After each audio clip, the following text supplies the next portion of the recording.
నేనే స్థితిలో నున్నను ఆ స్థితిలో సంతృప్తి కలిగి ఉండ నేర్చుకొని ఉన్నాను. ఫిలిప్పీ 4:11. పౌలు ప్రతి విధమైన సౌఖ్యమును త్యజించి చెరలో నుండి ఈ మాటలను రాశాడు. ఒక రాజు ఒకనాడు తోటలోనికి వెళ్ళి ఆ ఉదయముననే అందలి చెట్లన్నీ ఎండియుండుట చూశాడు. అందుకు కారణమేమని సింధూర వృక్షమును అడగగా, నేను దేవదారు వృక్షమంతా చక్కగాను ఎత్తుగాను కనుక జీవించుటకు నాకు విసుగైపోయిందని జవాబిచ్చిందంట.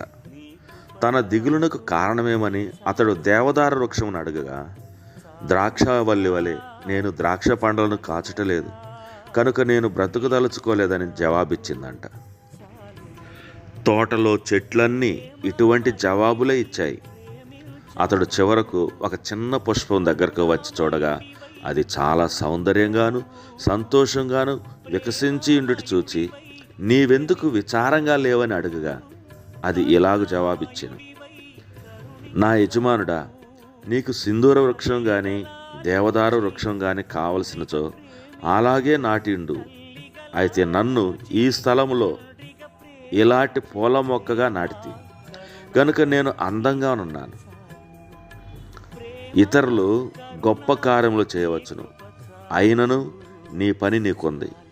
అది నీవు చేయగలిగినంత చక్కగా ప్రపంచంలో మరెవ్వరూ చేయలేరు. దేవునికి చెందిన వారు ఏ పరిస్థితులలోనూ తృప్తిపడి ఉంటారు. ఎందుకంటే దేవుని చిత్తమే వారిష్టం. ఆయన చేయమన్న దానినే వారు చేస్తారు.